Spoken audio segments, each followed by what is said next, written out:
나의 영혼이 잠잠히 하나님만 바라며 나의 구원이 그에게서 나는도다. 오직 저만 나의 반석이시요 나의 구원이시요 나의 산성이시니 내가 크게 요동치 아니하리로다. 넘어지려는 담과 흔들리는 울타리 같은 사람을 죽이려고 너희가 일제히 박격하기를 언제까지 하렸느냐. 저희가 그를 그 높은 위에서 떨어뜨리지만 꾀하고 거짓을 즐기하니 입으로는 축복이요 속으로는 저주로다. 셀라. 다 같이요. 나의 영혼아 잠잠히 하나님만 바라라. 대저 나의 소망이 저로 쫓아나는도다. 아멘. 하나님, 오늘도 하나님의 말씀을 듣고 하나님의 말씀을 우리들의 심령 속에 새깁니다. 오늘 저들에게 주시는 이 말씀이 우리가 영성으로 더욱더 성숙하며 하나님을 기쁘시게 하는 이러한 이 발판이 될 수 있도록, 이러한 이 밑거름이 될 수 있도록 하나님이여 축복하시고 인도하옵소서. 하나님께서 말씀하실 때 저희들은 늘 감사함으로 또 믿음으로 순종으로 그 말씀을 따르겠습니다. 이렇게 하나님만을 바라보며 하나님과 함께 동행하는 우리 새생명 침례교를 통하여 하나님 당신의 영광과 역사를 이루어 주옵소서. 아버지 또한 간절히 기도합니다. 오늘도 주님 전에 나오면서 하나님께서 우리에게 주신 축복의 한 부분을 선별해서 감사함으로 하나님 앞에 올려드립니다. 하나님 기쁘게 흠양하시고 하나님의 계획하신 곳에 하나님께서 원하시는 곳에 마음껏 오병이어의 역사로 써주시옵소서. 또한 이렇게 감사함으로 기쁨으로 즐거움으로 드리는 당신의 백성의 그 가정을 축복하시고 창고를 축복하시고 삶을 축복하시고 또한 무엇보다도 영성을 축복해 주옵소서. 예수 그리스도의 이름으로 감사하며 간절히 기도하였습니다. 아멘.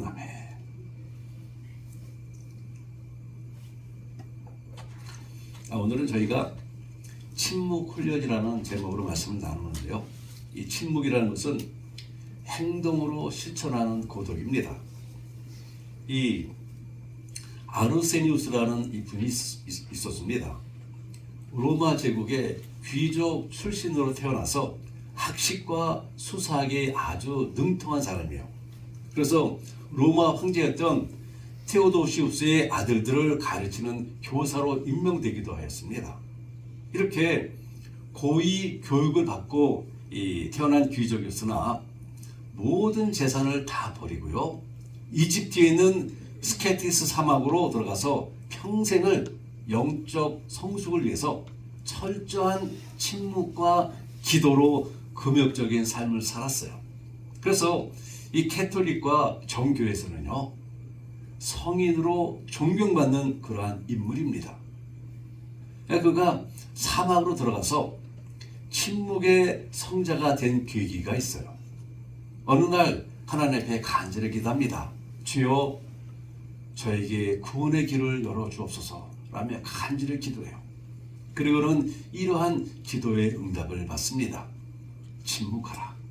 단 한마디 침묵하라. 그래서 이 아르세니우스는요, 이 침묵은 행동으로 실천하는 고독이라는 말처럼 이집트의 사막으로 들어가서 침묵하는 성자로 거듭이 납니다.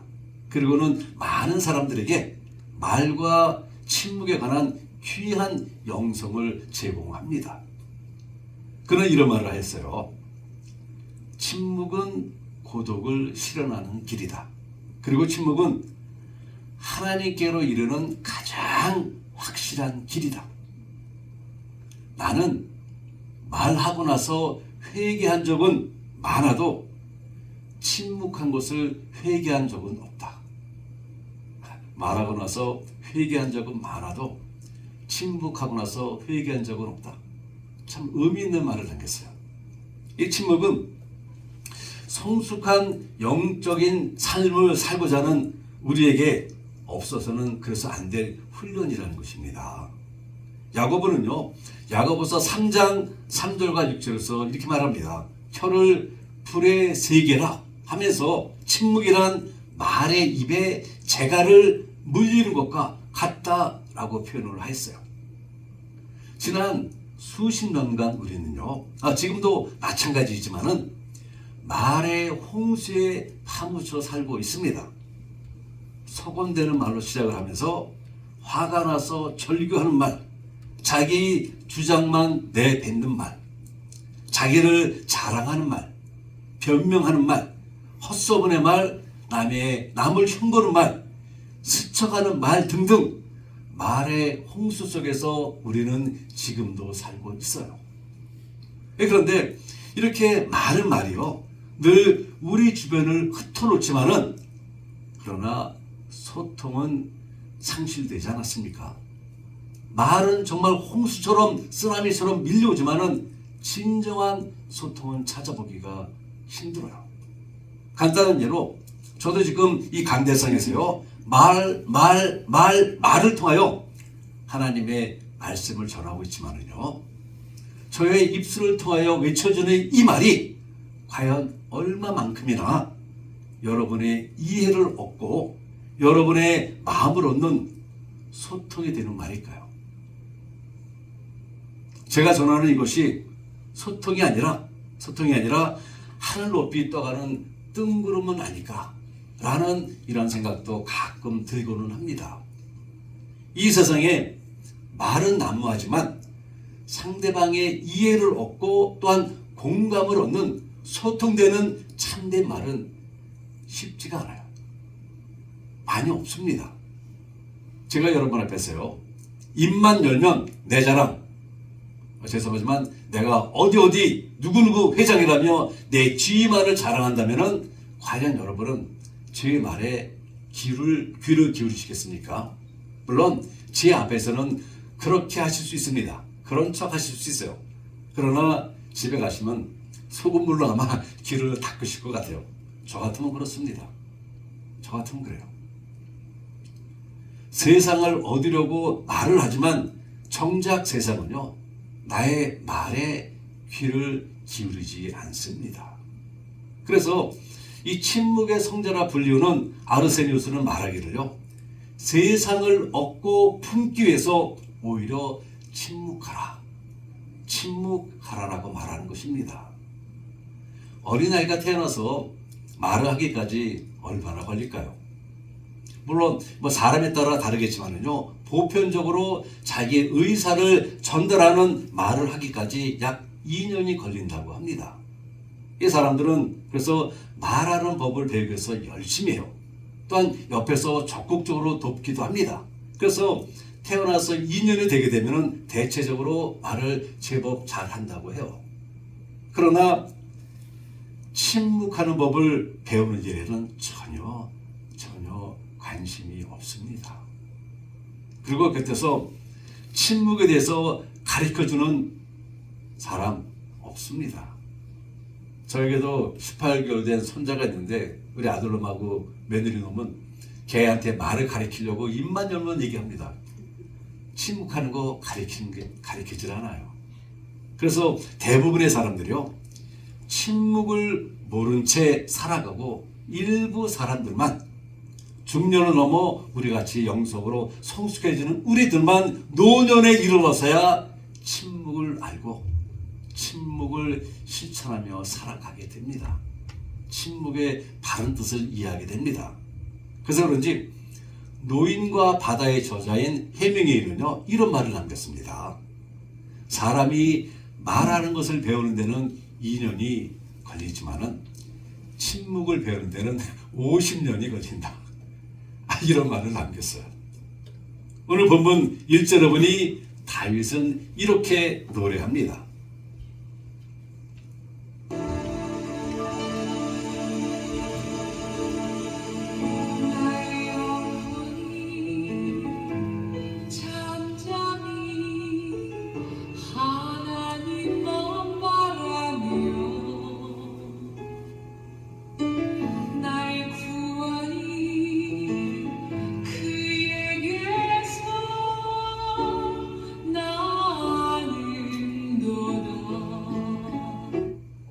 맞아요. 나의 영혼이 잠잠히 하나님만 바라며 나의 구원이 그에게서 나오는도다. 물론 이렇게 아름다운 목소리는 아니었겠지만 이렇게 노래합니다. 침묵 속에서 하나님만 바란다고 노래하고 있는 것이에요. 침묵 속에서. 그 침묵 속에서 구원이 하나님께서 나에게로 나온다는 사실을 깨달았다고 하나님 앞에 이렇게 찬양하며 올려드리는 것입니다. 5절에서는 또 이렇게 노래하죠. 나의 영혼아 잠잠히 하나님만 바라라. 무릇 나의 소망이 그에게로부터 나오는도다. 이번에는 침묵 속에서요, 하나님만 바라자고 자기 자신을 다짐을 합니다. 그리고 침묵 속에서 자기의 소망이 하나님께로 나온다라는 사실을 깨달았다고 노래하고 있는 것이에요. 우리 믿음의 백성들은요, 말하는 법을 배워서 말을 잘 해야 합니다. 그러나 이에 못지않게 침묵하는 법도 배워서 깊은 침묵을 체험할 줄 알아야 해요. 아주 중요한 말인데 제가 그래서 제 설교 노트에 아주 그냥 이렇게 표시를 해놨는데요. 여러분 이것은 꼭 좀 기억해 주시길 바랍니다.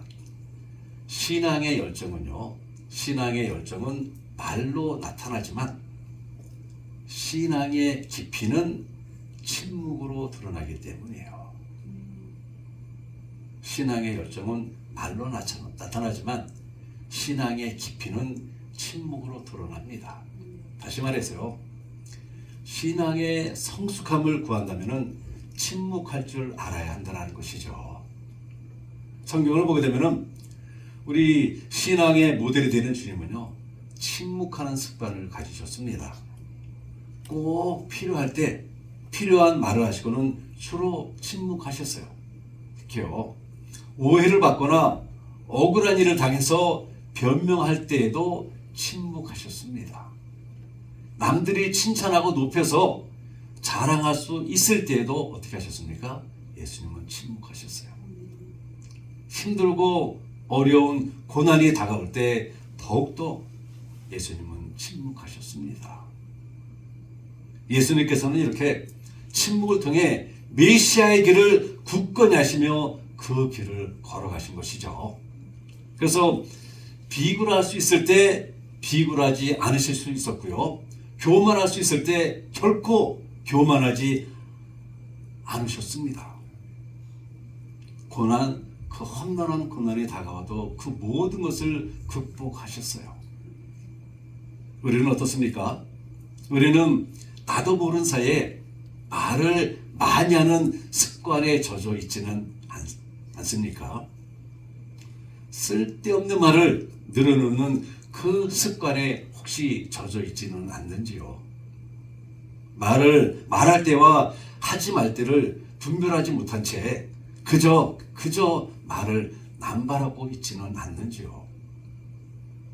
이런 모습은 신앙의 성숙과 성장을 추구하는 우리에게 결코 어울리지 않습니다. 아니, 오히려 더 방해가 될 뿐이에요. 그래서 오늘은요, 우리가 침묵을 배워야 합니다. 그렇다면 도대체 침묵이 무엇일까요? 먼저는요, 침묵은 말하는 법을 배우는 것입니다. 말하는 법. 네, 그래요. 침묵은 단지 입을 굳건하게 다무는 것이 아니라 하나님으로부터 말하는 법을 배우는 것이에요. 역설적인 주장이 되겠지만요, 침묵은 그래서 말의 집이다 라고 많은 사람들이 말을 합니다. 말은 침묵을 통해서 힘을 얻고요, 또한 열매를 맺게 돼요. 그래서 헨리 나우에는요, 말이 침묵의 신비를 드러내기 위해서 존재한다라고 말합니다. 그러면서 이러한 설명을 주었어요. 어망은 물고기를 잡는 것이다. 물고기를 잡고 나면 어망은 잊어버린다. 토끼 덫의 목적은 토끼를 잡는 것이다. 토끼를 잡고 나면 덫은 잊어버린다. 말의 목적은 생각을 전하는 것이다. 생각이 전달되고 나면 말은 잊어버린다. 그러나 생각이 바르게 정리되기까지 침묵의 시간이 필요하다. 정말 우리가 한번 깊이 생각해 볼 만한 이러한 말을 남겼어요. 헨리 나우엔이. 말이라는 것이 우리가 살아가고 있는 이 세상에서 하나의 도구인 반면에요, 침묵은 하나님 나라의 신비라는 것이죠. 그래서 이 침묵의 성자라 불리우는 아르세니우스는요, 말이 열매를 맺으려면은 하나님 나라의 법을 먼저 터득하라 라고 우리들에게 귀한 영성의 도전을 던져주고 있습니다. 그러면 침묵 속에 들어가는 것을 하나님 나라에 들어가는 첫 걸음이다 라고 표현까지 합니다. 침묵이 이렇게 하나님 나라의 신비라는 것은요, 침묵은 우리를 순례자로 만들기 때문이라는 것입니다. 침묵은 내면의 불을 지켜줄 뿐만 아니라 말을 도구로 사용하는 우리에게 바르게 말하는 법을 가르쳐 주기 때문이에요. 야고보서 3장 2절에 보게 되면 그래서 이런 말씀을 주고 있습니다. 우리가 다 실수가 많으니 만일 말에 실수가 없는 자라면 곧 온전한 사람이라 능히 온 몸도 굴레 씌우리라 라고 말합니다. 야고보가 의심의 여지 없이 밝혔듯이 사람이 말을 하면서 죄를 짓지 않게란 매우 어렵다라는 것이죠. 그래서 영원한 본향을 향해 가는 순례 여정에서 세상의 죄에 물들지 않으려면요, 어떻게 합니까? 침묵이 가장 확실하다는 것입니다. 침묵. 그래서 침묵은 신앙의 성숙을 이루는 핵심 훈련 중에 하나인 것입니다. 또한 다윗도 그래서 이렇게 말합니다. 시편 39편 1절인데요. 내가 말하기를 나의 행위를 조심하며 내 혀로 범죄하지 아니하리니 악인이 내 앞에 있을 때에 내가 내 잎에 재갈을 먹이리라 하였도다. 한 것만 더 볼게요. 지혜서라 불리우는 잠언서에도 이렇게 말합니다. 10장 19절인데요. 말이 많으면 허물을 면하기 어려우나 그 입술을 제어하는 자는 뭐가 있느니라? 지혜가 있느니라 라고 전하고 있어요. 이럴 때 침묵은 세상이 귀찮아서 돌아서는 것이 아니라 오히려 세상을 품기 위해서 바르게 말하는 법을 배우는 훈련 중에 하나라는 것입니다. 신앙의 성숙과 성장을 위해 필요한 훈련의 한 부분입니다. 둘째로 침묵은 마음을 다스리는 법을 배우는 것입니다. 마음을 다스리는 것. 마음속에서 일어나는 모든 경향을요, 욕망을, 욕구를 바로 침묵을 통하여 다스릴 수가 있다는 것이죠. 오늘 본문이 만들어진 그 배경은 확실하게 모릅니다. 그러나 앞의 시편들처럼 탄원시의 요소가 많이 들어있는 것으로 봐서 다윗이 대적들로 인하여 험난한 고난을 당하는 중에 기록된 것으로 이 많은 신학자들은 그렇게 주장을 합니다. 다윗은 지금 극심한 환난 중에 있는 것이에요. 그래서 마음의 동요가 막 일어나고 불안에 빠지게 됩니다.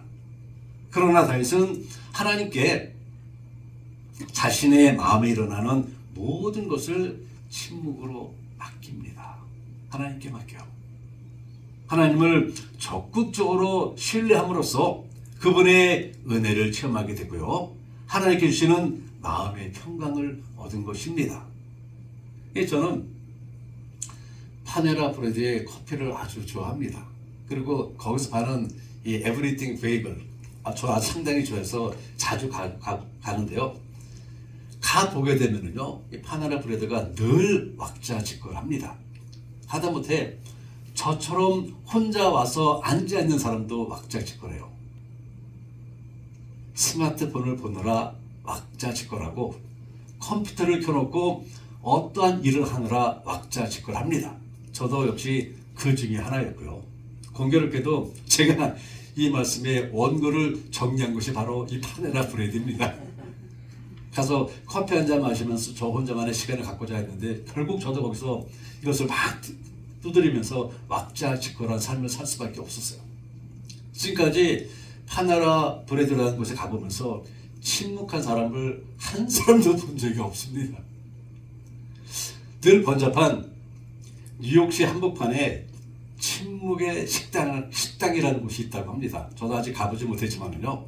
이 식당은요, 주문이 끝나고 나면은 바로 그때부터 식사가 나와서 다 먹고 나갈 때까지 말을 하면 안 된대요. 한마디 말을 하면 안 된다고 합니다. 물론 휴대폰도 꺼놔야 하고요. 말을 하거나 휴대폰이 울리게 되면은 그 식당에서 쫓겨난다고 합니다. 메뉴도 아주 평범하고 음식도 특별한 맛이 있는 것이 아닌데 테이블도 25개밖에 안 되는 작은 식당인데요. 이 작은 식당이 화제가 된 것이 바로 이 침묵 때문이에요. 주말이면은 3일 전부터 예약을 해야만이 식사를 할 수 있을 정도로 인기가 아주 높다고 합니다. 이 식당 찾는 한 고객은 이러한 소감을 말했어요. 내 마음과의 내적인 대화를 나누는 초월적인 경험을 저는 그 식당에서 늘 합니다. 내 마음과 소통하는 이 법을 거기서 배웠다는 것이에요. 우리가 일단 말을 멈추게 되면요, 내적인 변화를 경험하게 됩니다. 침묵이 우리의 내면을 차분하게 만들어주며 우리 자신을 돌아다볼 수 있는 여유를 갖게 해주어요. 이렇게 침묵은 마음을 다스리는 최고의 훈련이라는 것입니다. 제가 이강희 목사님 댁에서 어저께 들은 얘기예요. 어저께 이강희 목사님이 이제 친구가 왔다 가서 제 마음에 많이 울적할 거 생각하고 전화를 불러서 같이 저녁을 먹자 그래갖고 이제 얼마나 반가운지 가서 이제 밥을 먹고 오는 도중에 그런 얘기를 하더라고요. 당신이 잘 아는 집사님 중에 한 분이 한국에서는 잘 나갔던 분이었는데 미국에 이민 오면서 아주 그냥 여러 가지로 하는 일마다 안 된대요. 그래서 늘 와이프한테 쪼임을 당한다고 합니다. 그때 그 쪼임을 이기는 방법, 그저 고개를 숙이고 아무런 말도 하지 않는다고 합니다. 이게 1시간 동안 아내로부터 쪼임 맞는 것을 이기는 방법이라고 합니다. 1시간 동안 부인이 열심히 쪼아대고 나서는 이제 아내가 속이 시원하니까 이제 풀어져요. 근데 그분은 고개를 숙이고 다른 생각하느냐고 막 아내가 무슨 말 했는지 모른다고 합니다. 이렇게 침묵은요, 내 마음을 다스리는 최고의 훈련이에요. 그렇다고 침묵이라는 것이 단지 말을 하지 않는 것은 아니지 않습니까? 말을 하지 않지만은 여전히 생각이 복잡할 수가 있고요, 마음이 혼란할 수가 있어요. 그래서 진정한 이 침묵은 생각을 비워야 하고 마음을 잠잠하게 하는 것이 진정한 침묵이에요. 영성학자들은요, 이 침묵을 둘로 나눕니다. 하나는 외적인 침묵이고 다른 하나는 내적인 침묵이에요. 외적인 침묵은 말 그대로 단지 입을 다무는 것을 의미합니다. 이에 비해서 내적인 침묵은 마음까지 다스리는 것, 마음까지 침묵하는 것을 말해요. 그런데요, 사실 말을 멈추게 되면은 생각은 더 복잡해집니다. 말을 안 하면 생각이 더 복잡해져. 기억 속에 잠겨있던 온갖 생각들이 꼬리에 꼬리를 물고 드러납니다. 그래서 더욱더 복잡하게 만들어가요. 그러기에 우리가 하는 침묵 훈련은요, 마음까지 침묵하는 거, 생각, you shut up! 하는 거라는 것입니다. 내적인 침묵이에요. 우리가 진정 훈련하는 침묵은 입술만 굳게 닫는 것이 아니라 생각을 다듬고 마음을 잠잠하게 하는 것이죠. 이렇듯 침묵은 왁자지껄한 마음을 다스리는 법이라는 것입니다. 이것을 배우는 것이 바로 침묵이에요. 세상을 품기에 넓은 마음을 갖는 것을 배우는 것이 바로 침묵의 훈련입니다. 신앙의 성숙과 성숙을 위해서 필요한 훈련 중에 하나이겠죠. 세 번째로 이 침묵은요, 소통을 위해서 귀를 여는 법을 배우는 것입니다. 소통을 위해서 귀를 여는 법. 그 이강희 목사님이 아시는 집사님처럼 그냥 고개만 푹 숙이고 머리를 귀도 꽉 닫는 것이 아니라 참된 소통을 위해서 귀를 여는 법을 배우는 것이 바로 침묵이라는 것이에요. 말을 하던 사람이 말을 멈추게 되면 어떨까요? 일단 다른 사람의 말이 귀에 들어옵니다. 말하는 동안에는요, 자기가 하는 말에 집중하다 보니 남의 말을 듣기가 힘들어요. 들리지가 않아요. 아니, 거의 불가능합니다. 이제 말을 멈추게 되니 남의 말을 잘 들을 수가 있게 됩니다. 그러니까 입을 닫으니 뭐가 열려요? 귀가 열리는 것이에요. 제가 신학교에서 공부할 때요, 교수님께서 벼랑간에 한 주제를 던져주시고 우리 학생들에게 돌아가면서 그 주제에 대해서 이야기를 하라 하셨습니다. 그 주제가 뭔가 하게 되면 교인들이 왜 교회를 떠나는가, 이런 주제를 던져주고 한 사람씩 다 자기 생각을 말하라 말씀하셨어요. 이 갑작스러운 제의지만은 학생들이 돌아가면서 그 주제에 대한 자신의 의견을 이야기했습니다. 그런데 무슨 일이 일어났는지 아세요? 아무도 다른 학생이 발표하는 것에 귀 기울여 듣지 않는 것입니다. 왜 그러는지 아세요? 다른 학생들은 자기 차례가 오게 되면 무슨 말을 해야 할까 생각하느라 귀를 닫고 있었던 것이에요.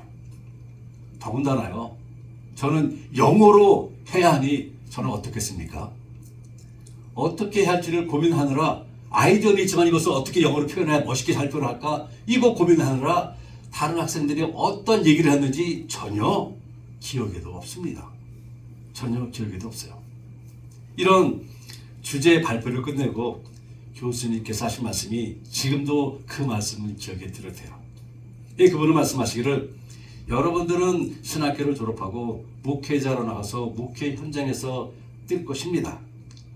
목회자의 첫 번째 자세는 말을 멋지게 잘하고 많이 하는 것이 아니라 다른 사람의 말에 귀를 기울일 줄 알아야 합니다. 이것이 목회자의 첫 번째 자세입니다. 참 멋진 교수님이세요. 참 멋진 교수님이십니다. 우리가 말을 할 때는요, 남의 소리가 들리지 않아요. 그죠? 그뿐만 아니라 말을 하려고 마음으로 준비하고 있을 때에도 남의 소리가 결코 들리지 않습니다. 그런데 침묵하게 되면요, 비로소 귀가 활짝 열리게 돼요. 말하지 않고 또 말하는 것에부터 자유로울 때 비로소 귀가 열린다는 것입니다. 그래서 우리는 소통을 위해서 무엇을 배워야 합니까? 침묵을 배워야 합니다. 외적인 침묵이 아니라 내적인 침묵을 배워야 해요. 여러분, 기도도 마찬가지입니다. 다음 주에 기도 훈련에 대해서 말씀을 나눌 것인데요, 열심히 기도하지만은 많은 사람들이 하지 않는 것이 있어요. 뭘까요? 열심히 기도하고 예수님의 이름으로 기도하였습니다, 아멘 하고는 자리에서 일어나 나갑니다. 하나님께서 말씀하실 기회조차 주지를 않아요. 기도는 주님과의 대화인데요, 내 말만 일방통행으로 전하고 아멘, 대화 끝. 정작 주님과의 소통은 이루어지지 않은 것입니다. 우리는 이런 기도 드리지 않겠죠. 이스라엘 백성들의 앞에 홍해가 가로막고 있어요. 뒤에는 이집트의 막강한 군대가 쫓아오는 진퇴양난의 위기 속에 이스라엘 백성들이 동요하기 시작합니다. 그들의 입에서 원망의 소리가 터져나와요. 이때 모세가 이스라엘 백성들에게 이렇게 멍합니다. 너희들은 가만히 있을지어다. 침묵하라 명령합니다. 그리고 저들이 침묵하자 비로소 하나님의 음성이 들려왔어요. 지팡이를 들고 손을 바다 위로 내밀어 그것이 갈라지게 하라. 그들이 그냥 웅성웅성대며 하나님 원망하며 어떡하냐, 난 여기서 죽게 됐다, 입으로 막 떠들어댈 때요, 아마 그때도 하나님께서 말씀하셨겠지만은 그들은 듣지 못했어요. 모세가 침묵하라 라고 말하자 비로소 하나님의 음성을 듣게 된 것입니다. 우리가 침묵하게 되면요, 귀가 열리고 하나님의 음성을 들을 수가 있습니다. 하나님과의 소통이 참되고 바른 소통이 이루어집니다. 그리고 이 원리는 우리 모든 생활에도 그대로 적용이 됩니다. 우리가 침묵할 때 들을 수 있는 귀가 열리는 것이고요. 침묵은 우리로 하여금 성숙한 신앙을 갖게 해서 세상을 얻고 품게 합니다. 참되게 말하는 법을 깨닫게 하고 왁자지껄한 마음의 경랑을 잠잠하게 하며 소통을 위해서 들을 수 있는 귀를 활짝 열게 합니다. 그럼 우리 그러므로 사랑하는 성도님들, 침묵할 줄 아는 이 성자가 다 되시기를 바랍니다. 그래야 우리의 신앙이 성숙의 경지에 이르러서 하나님의 역사하심에 쓰임받는 이 시대의 영성의 사역자들이 다 되시기를 주님의 이름으로 축원을 드립니다. 오늘도 역시 우리 에이미 리 씨가 만드신 찬송 한 곡 듣겠습니다.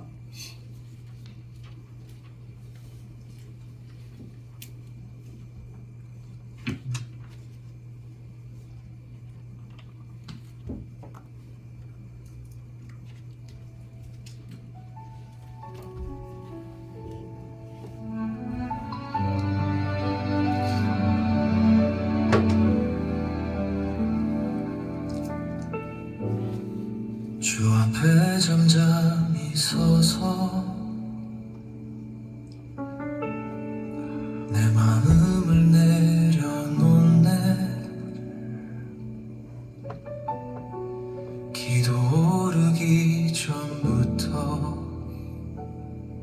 주 은혜가 나를 덮네. 내 손에 가진 것 없어도 주께서 나를 아시고 내가 걷는 모든 길마다 주의 손이 함께하네. 하늘로부터 흘러온 주은 은사 온전한 선물, 빛들의 아버지께서 오늘도 나를 붙드시네. 주님만이 나의 복, 내 마음의 노래, 붙들던 것 내려놓고 주 이름만을 고백하네. 주님만이 나의 복, 주께서 주신 은혜로 내 삶의 모든 호흡에 주를 찬양합니다. 앞날을 다 알 수 없어도 마음이 흔들릴 때에도 주 안에 거하는 이 은혜 나를 조용히 채우네. 그리스도 안에 주신 하늘의 모든 신령한 복, 부족함 한가운데서도 감사로 노래하게 하네. 주님만이 내 영혼의 고백, 내 이름보다 귀한 이름,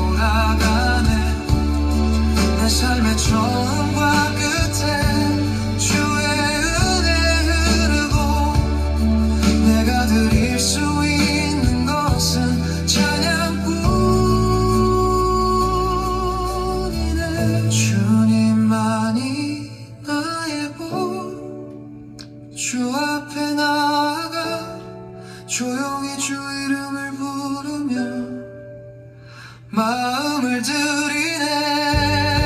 주님만이 나의 복, 주께서 주신 은혜로 내 영혼 깊은 곳에서 주를 찬양합니다.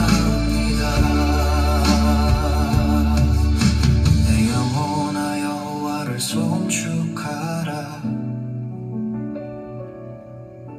그의 모든 은택을 잊지 말지어다. 오늘도 그리고 언제나 주님만이 나의 복.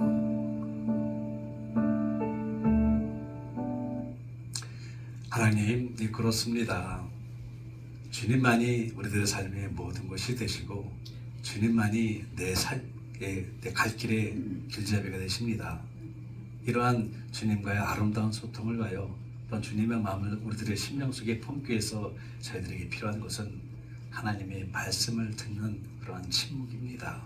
하나님, 저희들은 어떤 이유인지 모르지만은 정말 많은 말 속에 살아가면서 또한 우리도 거기에 하나를 더합니다. 그리고는 하나님과 대화한다면서 하나님과 소통한다면서 내 말만 끝없이 내려놓습니다. 과연 우리가 하나님의 음성을 듣기 위해서 고요하게 조용하게 시간을 내드린 적이 언제 있었는지 한번 돌아보기를 원합니다. 하나님, 이제는 저희들이 좀 더 내 말을 하나님 앞에 드리는 것이 아니라 하나님의 말씀을 듣기 위해서 나의 마음을 잠잠히 내려놓고 내 생각의 혼란한 문을 굳건하게 닫아버리고 온전히 100% 하나님을 집중할 수 있는 우리가 되게 없어서 아버지, 그래서 우리가 이 세상을 살아가는 동안에 나의 경험과 나의 논리와 나의 말대로 살아가는 것이 아니라 하나님의 말씀대로 살아가는 성숙한 영성의 소유자가 되도록 우리 새생명 침례교회와 하나님의 백성들을 축복하옵소서. 예수 그리스도의 이름으로 감사하며 간절히 기도하였습니다. 아멘. 우리 다들 일어나셔서 찬송가 510장입니다. 찬송가 510장 함께 찬송하시고 오늘 예배 마무리하겠습니다.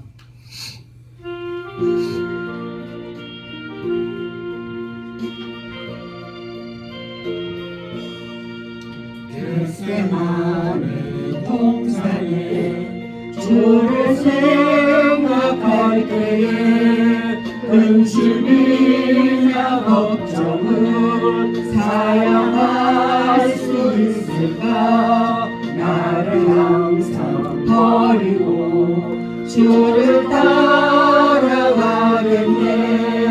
드나도의 들에서 주를 생각할 때에 수치됨과 아픔과 오병일 수 있으랴. 길이 참고 묵묵히 주를 따라가겠네.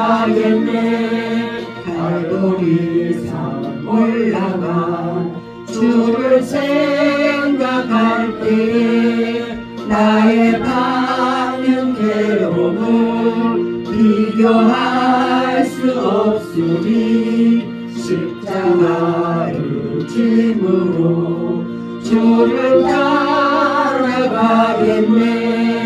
무덤에서 부활한 주를 생각할 때에 환난이나 죽음도 두려울 것 없으니 순정 나를 부르며 주를 따라가겠네.